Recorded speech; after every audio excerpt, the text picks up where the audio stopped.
Welcome to For Love Studios. 4K3 stands for For Love. So if you love this channel, please like and subscribe and turn the bell notifications on.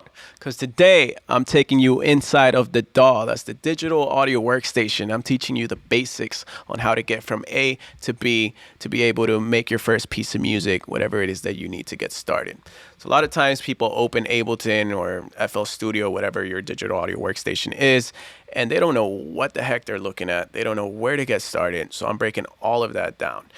The metaphor that I took away from this is like if you just wanted to drive to your friend's house, but you didn't know anything about a car, you don't necessarily need to be a mechanic. Like you don't need to know the ins and outs of how to rebuild an engine and the airflow and the fuels and the pistons and the exhaust. You don't need to know none of that. I'm just going to show you, here's the steering wheel. This is how you put it from park to drive. Here's the gas. Here's the brake. Go off, get where you need to go. And that's what I'm doing with this tutorial. That is the whole mindset behind this. So let's get started. We're gonna get Ableton in there, and this is what Ableton looks like when you first turn it on. Now I do have my notes here for you guys, and that should be helpful. It's basically what I'm gonna go over in the tutorial. The first thing is gonna be just getting to know the windows. Like, what am I looking at when I open Ableton? What the heck is going on right now? And these are the windows.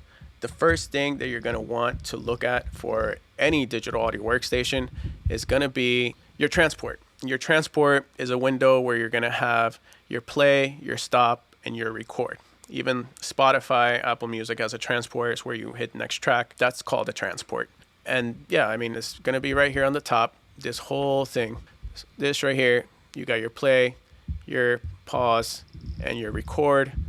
This whole thing would be the transport window for Ableton. Another key thing to take away is this is the metronome or the click. Sometimes people use it a lot. And this is the tempo or the BPM. You can tap it, tippity tap tap, however fast you want it. Let's say you're doing drum and bass and you want it that fast. I'm just going to put it at like 135. I use 130, 135, 140 a lot. Yeah. So another thing, you play stop with space. That's pretty well known. So anytime you just click space, and I have Keycaster here for you guys so you can see anything that I type on my keyboard. These are my keystrokes, so you can get to know my shortcut keys. It's very important, shortcut keys for workflow. You want to be able to like look cool while performing music, because making music is cool. So you don't want to look like a loser while you're doing it. You want to be able to do it fast, and you want to be able to be really effective at what you do. So that is the transport window. It's a very basic function, but very essential. Now let's go to the browser window. It's this whole rectangle from here to here. Let's get rid of this because we don't really need that right now. So this whole left side is the browser window. The browser is really just a finder or a file explorer. You'll have your audio effects. This is native to Ableton. This is the audio effects that Ableton has. Then you have your MIDI effects, and I'll go over what the difference is later on. These are the Ableton native MIDI effects. This is going to be all your plugins. This is third-party stuff.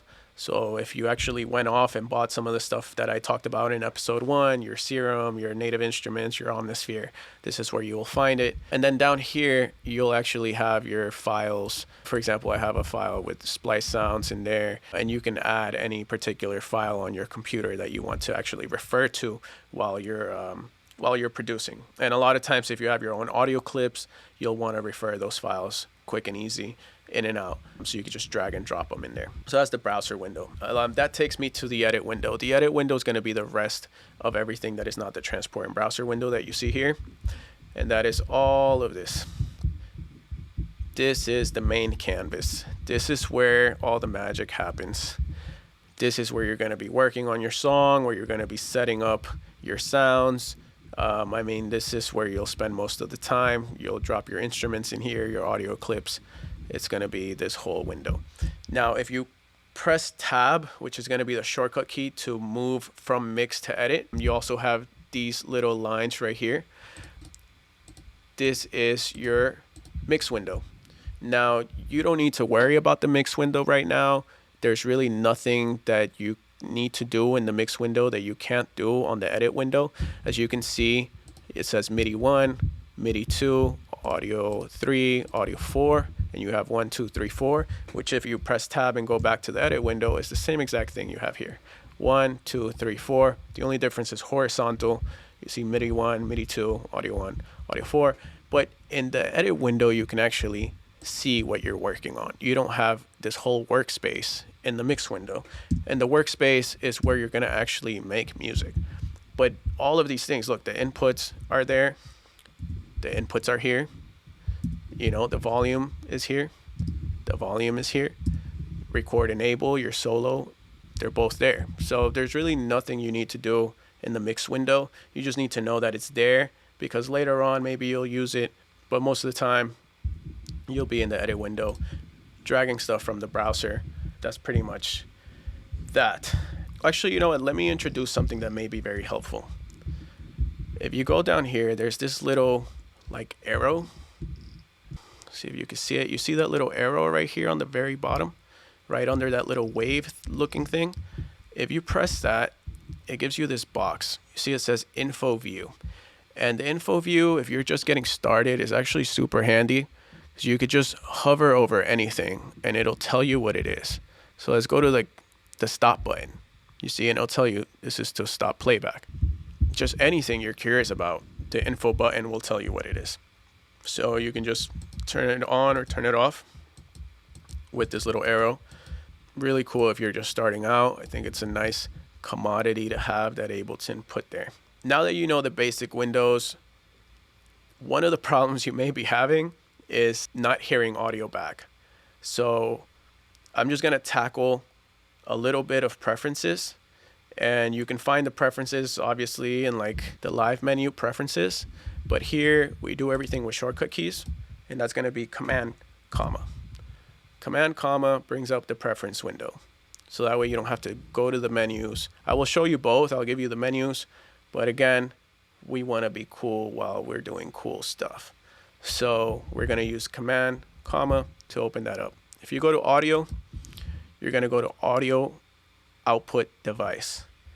And if you're not getting audio for some reason, this is where you're gonna go to get audio playback. Let's say you have your AirPods connected to your Bluetooth on your MacBook.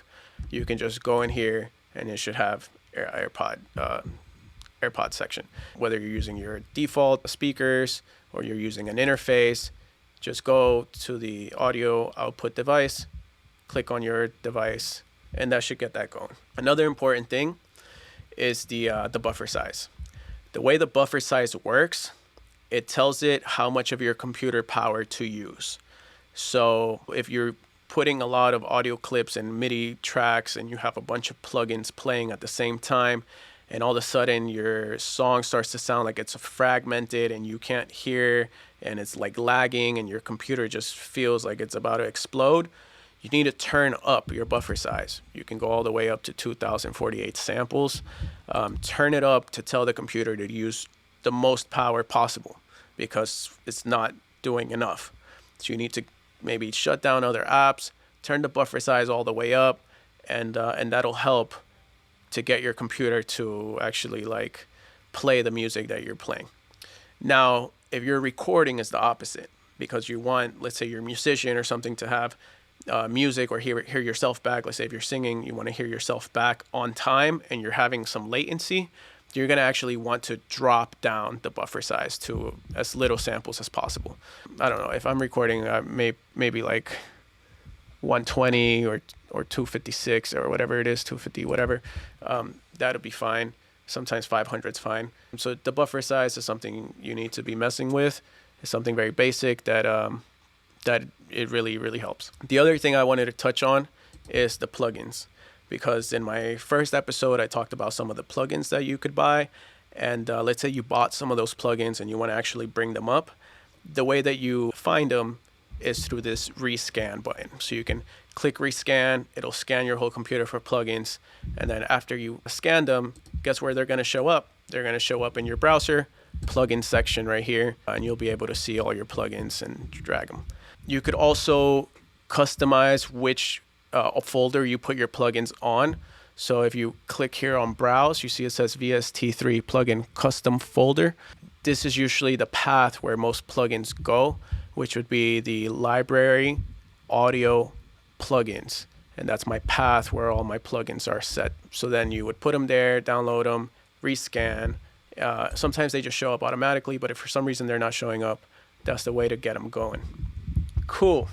I just wanted to kind of like, you know, go over all the windows, go over all like the basic knowledge that you may need, not feel so overwhelmed. Just break it down into that: the transport, the edit, the browser, the mix you don't have to worry about, and the basic preferences. Just basic pulling up your plugins, making sure you get audio playback. I forgot the other one, but it was great. It was awesome. Just go back and watch it. It was the plugin scan, I think, or the buffer size. All right. So now let's get started. Let's get something going. How do you get something going? Well, Ableton starts you off with 2 MIDI tracks and 2 audio tracks. What is the difference between a MIDI track and an audio track? A MIDI track is a little bit more advanced. An audio track is just samples of audio clips. It could be waves, it could be MP3s, it could be AIFFs. Just anything that is just actual audio files would live in an audio track. MIDI track is a little bit more complicated because it's actually like data or information of like what actual notes you're playing. So you can actually go back into a MIDI track and change a particular note. When you change an audio track, you could do it with pitch, but it's not the same. So MIDI tracks are more for instruments. Audio tracks, I use them more for drums, but you can do drums with MIDI tracks as well. I think when we're working on this, there's 2 important buttons that you need to realize are there. And it's these 2 up here. You have your little pencil and you have your little keyboard, the little piano looking thing. The pencil is to draw the MIDI notes, and I will show you later on. Just be aware of it for now. And the keyboard, you'll be able to select whether if you have a MIDI keyboard, you'll be able to play the MIDI tracks with your MIDI keyboard. If you don't have one, you can click that so that you can use the actual keyboard on your laptop, like the actual letters, and it'll turn it into a keyboard, and you can play them that way. So let's get started. What we're gonna do, let me go to my notes here to make sure that we got everything. Yeah, so we're building a simple drum loop now. In order to build a simple song or a simple loop, we need to ask ourselves, what is music, right? And music is really just pitch and time. And that's why the BPM or the tempo that we set at 135 up here, see, 135 is really important because that dictates our time. So now we're gonna start with drums, which have everything to do with time. So here I have in my browser window, I have a little folder called Splice. And that's where I have some drums. So I can just click Splice. Up here, I can just type, let's say kick. So yeah, so once I typed kick, it'll show me where my kicks live, where I have some kicks. Let's just drag any kick into an audio track because this is audio. Now, navigating through the edit window is really important. You need to be able to like see where you're working and what you have. So zooming in and out is something that you use all the time. So I hold shift and then I press plus to zoom in. And then if I hold shift and I scroll, I can go left and right. So that's what I'm doing. I want to be able to see what I'm doing. If I zoomed in far too much, I can zoom out with just minus. Another way to zoom in and out is through here. This is actually kind of like a view. So if you just click and hold, you see it's like a magnifying glass. So you click and hold. If you move to the sides, it'll move you to the side. If you move up and down, it'll actually zoom in and out. So that's one way to get around. I tend to use the shortcut key for zoom and zoom out. Zoom in and zoom out. So shift plus for zooming in and minus for zooming out. And then shift and scroll to go side to side. Now you have to be in like wherever it is that you want to scroll, because it won't work if your mouse is on this side, but here it'll work. All right, so we got our first kick. Also, we want a snare. So we're gonna exit out of that. We're gonna put SN for snare. We got some snares here. Yeah, this one's fine. Boom.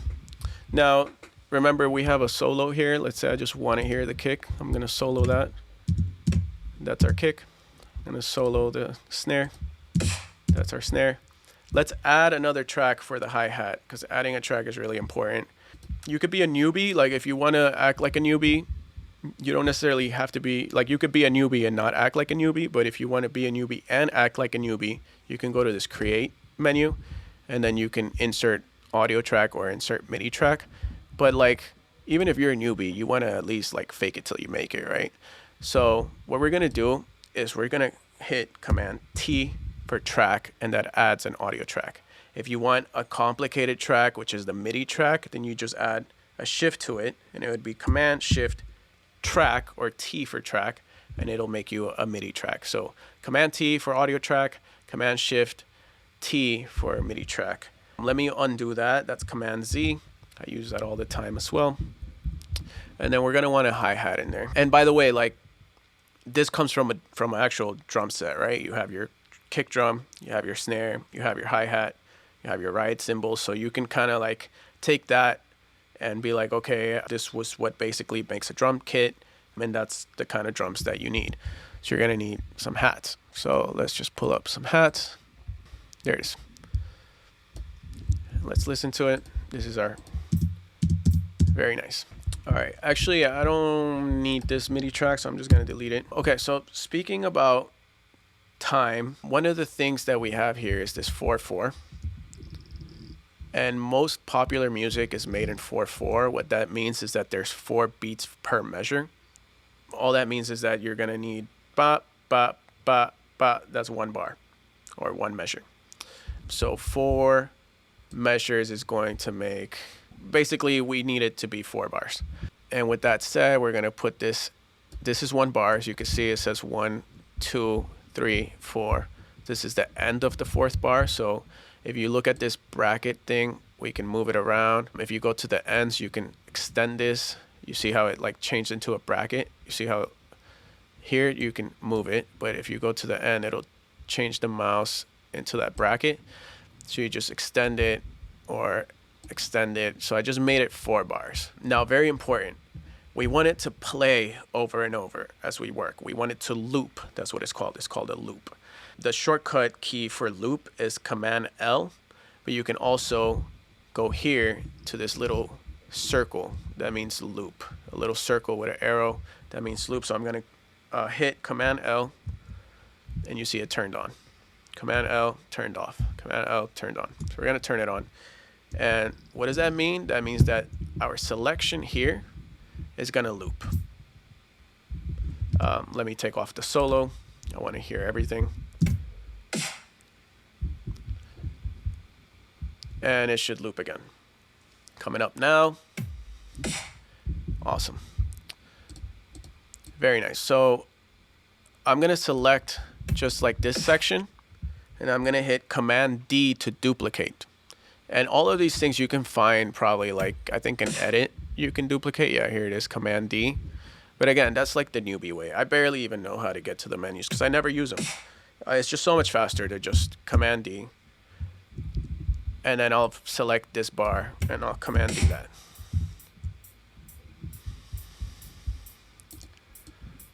So again, Command D for the kick.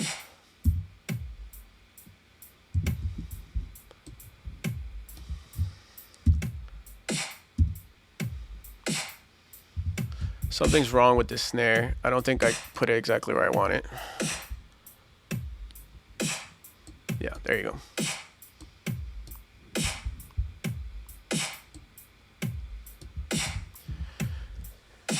So there you go. We have our first loop.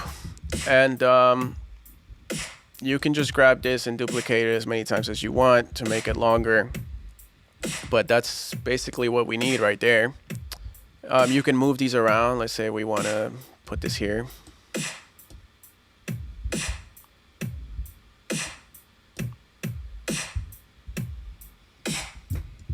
If I hold Option or Alt, I can just make a clone or like, I don't know, a copy of that.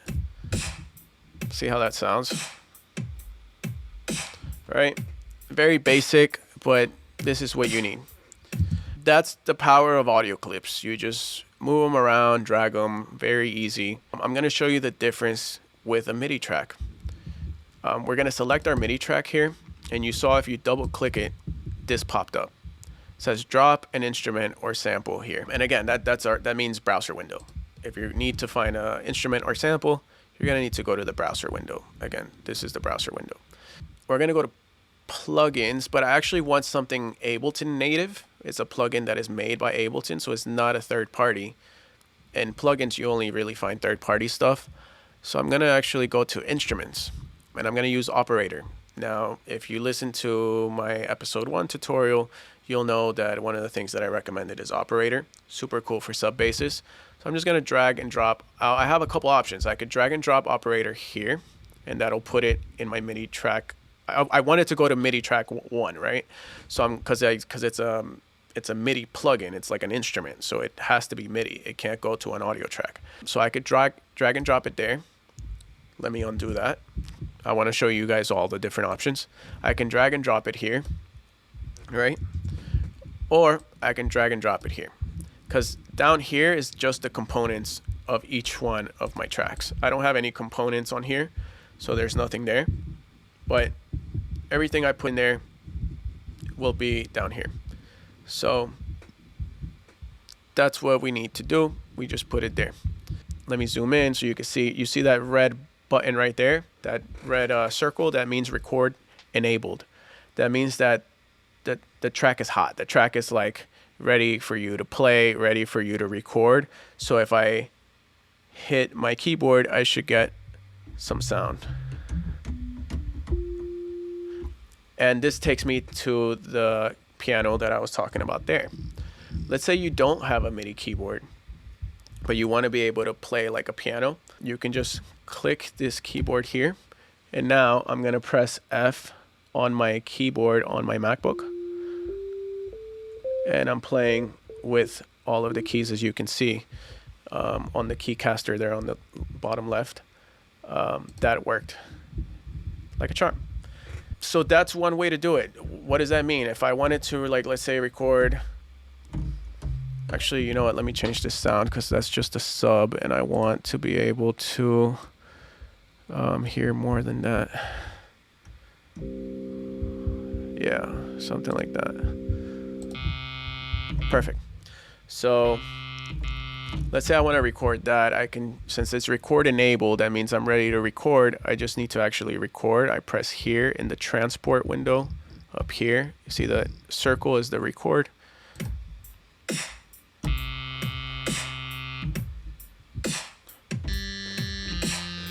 You know what I mean? Like, you can just record it, right? That was like really embarrassing.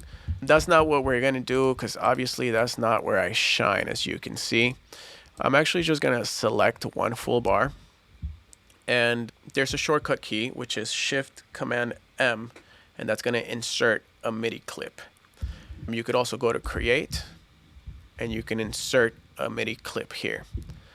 And it'll tell you the shortcut keys here, so if you don't know one, you can always go here and start learning them. So Shift Command M, MIDI clip, and it brings this up. You could always, you could always drag this up. If you play any key, you see the keys that you're playing. So I'm actually playing something down here. You see this magnifying glass? You can just click and hold. And if you go up and down, you can just move that. And if you go side to side, you can actually zoom in and out, which is the same thing that we did here, remember? So anytime you see that magnifying glass, it's a life hack. It's a life hack.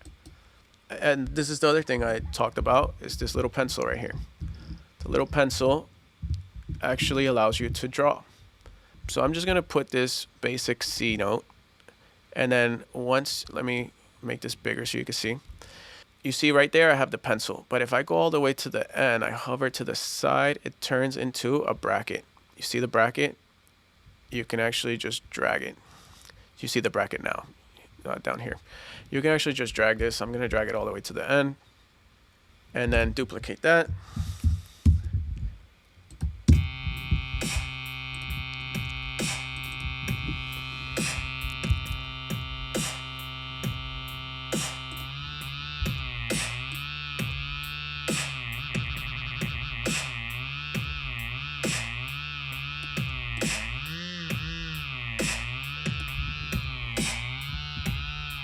There, we have our little loop. That's a very basic, simple loop. Now, I hope that you guys could see the difference between a MIDI track and an audio track.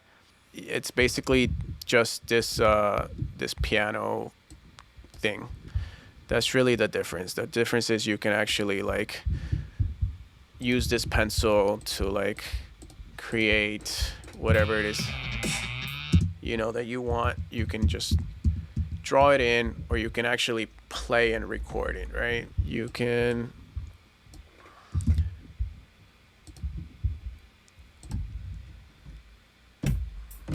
I have to record enable. That'll help.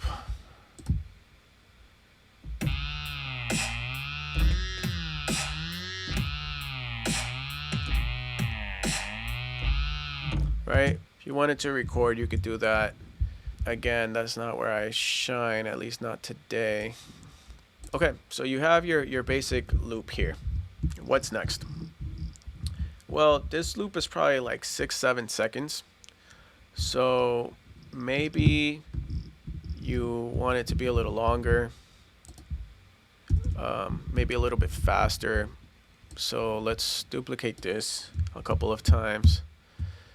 Let's take off the hi-hats here. Again, this all goes by 4 bars, so you can see the 4 bars here. I'm just gonna delete the hi-hats there, and then I'm gonna delete, actually, you know what? I'm gonna delete the hi-hats here to give it some variation, and then I'm gonna delete everything here. Drag my selection here, so then that'll loop. Take off the metronome.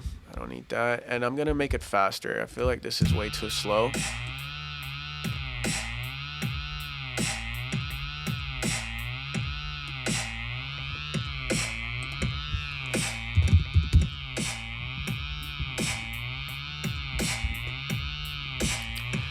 Pretty much, right? So all I did was change the BPM. Again, the BPM is here, or the tempo. Put it to 170. And let's say this is your song. You're ready to go. Now, it's really important to save as much as possible. Like, we should have saved maybe like 20 times by now. And that's Command S for save. Command S for save, and this will come up. Name your project, find out what file, whatever, what folder you want it to save in, and make sure you save it. You could also go to File, Save, Live Set, and you want to be saving all the time. Like, you want to get in the habit of saving every time that you do something. I would describe it as every time you get to a checkpoint, you know, like in a video game, if you did a bunch of stuff and you got to the checkpoint, you need to make sure you're saving. Why? Because if your DAW crashes, you may lose all your stuff. Now, Ableton is dope because they actually allow you to recover this stuff. Other DAWs are not like that. Like, if it crashes, you are done. Like, there may be a backup file, like you may be able to, but Ableton is super cool about that. But you still need to get in the habit of saving everything you do all the time. Like, anytime I do something, I don't even notice it. I just Command S. So I'm like, yeah, if I need to, like, if I'm sitting there sculpting something, I Command S every single time. Anytime that I feel like, oh man, it would suck if I just lost all the work that I just did, you need to be Command S'ing. So let's say this is your song. It's saved. It's ready to go. What you're going to want to do is export it. Some programs call it bounce. Some programs call it render. In this case, it's rendering your song. And that's Shift Command R for render. And this will pop up. If you want to act like a newbie, you can go to File, Export Audio Video. It's right here, and you'll see the shortcut key, Shift Command R. So Shift Command R, and then make your decision. You really don't need to worry about none of this stuff, really. This, you could pick your render track. It should be set to master. That should be the main default option. What that means is that everything that you see up there, all of the MIDI audio tracks are all going to the master. So you're exporting like a combination of all of your tracks, which is what makes the song, right? But you could also do them individually. Like, if you only wanted to export the MIDI track, you can go in here and export the track that you want. The other thing is just here, the MP3 section and the wave section right here, the wave section. So if you are sending this to mastering and, you know, like, you need the best quality possible, wave is going to be more megabytes. So it's going to be a bigger file, but it'll give you what you need if you were going to send it to mastering, or you're going to put it on Spotify or something like that. You're going to want the WAV file. If you just want to play it in your car, you know, you just need like something cool, fast, or you want to put it in like a private SoundCloud upload or something, then you could just go with MP3. You would just click export, name the song where you want it, bam, bam, bam, and done deal. That is pretty much what we were going for. We wanted you to make a quick song. You learned about the windows, the transport window, play, stop, record, and the tempo. The browser window, how to find plugins, how to find audio clips. We talked about the edit window, how to build your drum loop. Very important to know 4/4 and that everything goes by fours. The kick always begins, the snare at halfway or at the next bar, depends how you want it. Then we also talked about the mix window, which you're really not going to be using. And by the way, you could also toggle between them here. I talked about the info window here. This is very useful. You could just hover over anything in Ableton and it'll give you the information of what you're hovering over. Let's say like the stop button. It'll show you exactly what that means. I showed you the preferences. I showed you how to scan for your plugins if you have third-party plugins. I also showed you how to set the buffer size if your computer is having a hard time keeping up, or if you're having latency with recording, and the playback output, very important, so that you can hear your song back. I showed you the difference between a MIDI track and an audio track, how you can work the piano roll or the actual like piano notes. You can draw them in with the MIDI tracks. And then I showed you how with the audio clips you can just like duplicate them and put them where you need to and move them around. We built a simple drum loop. We talked about how music is just pitch and time put together. I showed you how to save your project and how to export it. So I hope that helped a lot. If you have any questions, you could always drop a comment or a DM. I'm happy to help. If you like this content, like and subscribe, and I will catch you at the next one. Peace!